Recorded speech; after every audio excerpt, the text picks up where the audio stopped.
ꯑꯁꯤꯗꯤ ꯑꯩꯈꯣꯏꯅ ꯚꯥꯔꯠꯀꯤ ꯃꯅꯨꯡꯗ ꯂꯩꯔꯤꯕ ꯑꯄꯤꯛꯄ ꯍꯣꯇꯦꯜꯁꯤꯡꯗ ꯑꯩꯈꯣꯏꯅ ꯁꯤꯖꯤꯟꯅꯕ ꯌꯥꯕ ꯑꯆꯝꯕ ꯍꯤꯟꯗꯤꯒꯤ ꯋꯥꯍꯩ ꯈꯔ ꯈꯪꯃꯤꯟꯅꯔꯁꯤ꯫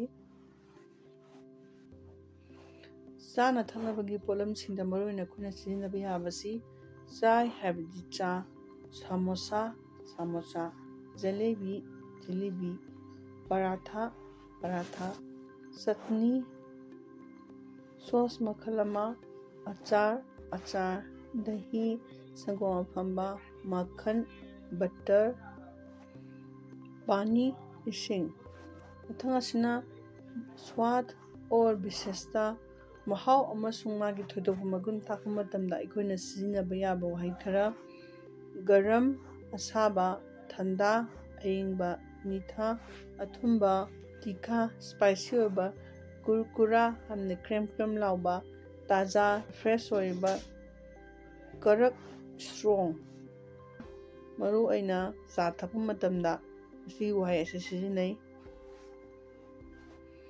ꯁ꯭ꯋꯥꯗꯤꯁ ꯍꯥꯏꯕꯅ ꯍꯥꯎꯕ꯫ ꯃꯊꯪ ꯑꯁꯤꯅ ꯑꯩꯈꯣꯏꯅ ꯑꯣꯔꯗꯔ ꯇꯧꯕ ꯃꯇꯝꯗ ꯃꯔꯨꯑꯣꯏꯅ ꯁꯤꯖꯤꯟꯅꯕ ꯌꯥꯕ ꯋꯥꯍꯩ ꯈꯔ: ꯑꯦꯛ ꯄ꯭ꯂꯦꯠ ꯄ꯭ꯂꯦꯠ ꯑꯃ, ꯑꯦꯛ ꯀꯞ ꯀꯞ ꯑꯃ, ꯑꯥꯙꯥ ꯇꯪꯈꯥꯏ ꯑꯃ, ꯖ꯭ꯌꯥꯗꯥ ꯍꯦꯟꯅ, ꯀꯝ ꯍꯟꯊꯅ, ꯊꯣꯔꯥ ꯈꯔ, ꯕꯤꯅꯥ ꯌꯥꯎꯗꯅ, ꯆꯤꯅꯤ ꯆꯤꯅꯤ, ꯅꯃꯛ ꯊꯨꯝ꯫ ꯃꯊꯪꯒꯤ ꯑꯁꯤꯅ ꯑꯩꯈꯣꯏꯅ ꯄꯩꯁꯥ ꯄꯤꯊꯣꯛ ꯄꯤꯁꯤꯟ ꯇꯧꯔꯝꯗꯥꯏ ꯃꯇꯝꯗ ꯁꯤꯖꯤꯟꯅꯕ ꯋꯥꯍꯩ ꯈꯔ: ꯚꯩꯌꯥ ꯏꯌꯥꯝꯕ ꯅꯠꯇ꯭ꯔꯒ ꯏꯅꯥꯎꯅꯨꯄꯥ, ꯀꯤꯇꯅꯥ ꯀꯌꯥ ꯇꯥꯔꯦ ꯍꯥꯏꯕ ꯃꯇꯝꯗ ꯁꯤꯖꯤꯟꯅꯩ꯫ ꯄꯩꯁꯦ ꯍꯥꯏꯕꯅ ꯄꯩꯁꯥ, ꯕꯤꯜ ꯍꯥꯏꯕꯅ ꯕꯤꯜ, ꯆꯨꯠꯇꯥ ꯍꯥꯏꯕꯅ ꯄꯩꯁꯥ ꯆꯣꯏꯕ, ꯗꯨꯀꯥꯟ ꯗꯨꯀꯥꯟ꯫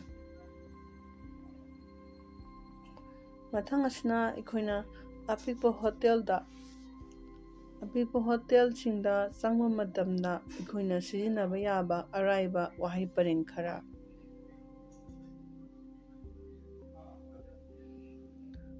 ꯑꯣꯔꯗꯔ ꯗꯦꯇꯦ ꯁꯝꯃꯦ ꯑꯣꯔꯗꯔ ꯇꯧꯕ ꯃꯇꯝꯗ ꯁꯤꯖꯤꯟꯅꯕ ꯌꯥꯕꯁꯤ ꯚꯩꯌꯥ ꯏꯌꯥꯝꯕ ꯅꯠꯇ꯭ꯔꯒ ꯏꯅꯥꯎꯅꯨꯄꯥ, ꯃꯦꯅꯨ ꯀꯥꯔꯗ ꯃꯤꯂꯦꯒꯥ ꯃꯦꯅꯨ ꯀꯥꯔꯗ ꯐꯪꯒꯗ꯭ꯔꯥ? एक कप करक चाय देना, चा कप अमता पीबियो।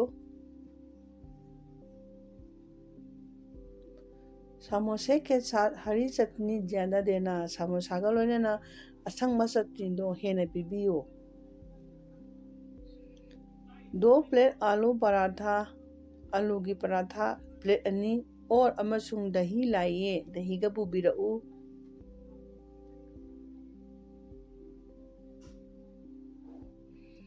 जलेबी ताजा और कुरकुरी है क्या?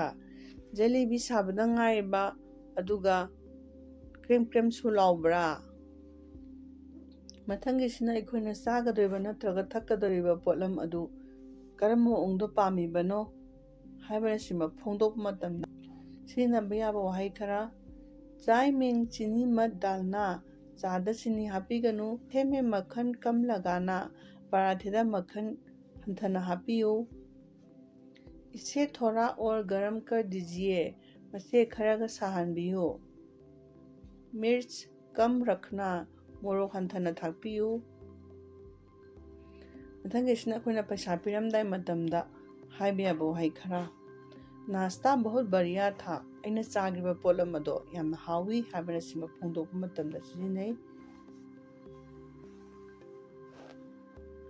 कितने पैसे हुए, पैसा क्या तारगे?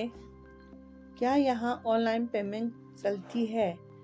ऑनलाइन पेमेंट तौबा याब्रा हाइबदि अखोइना जीपे गुम्बा, फोन पे गुम्बा सिजिनरिबसिंगसे मदुदा सिजिनबा याब्रा हाइबा हांगबा मतमदा सिजिनै। ये लीजिए पैसे, पैसा सिदा लैरे लौबिरो। मथक्की वाहिसिंग असिगी चौराक्पा अर्थ खंगलबा मतुंगदा अखोइ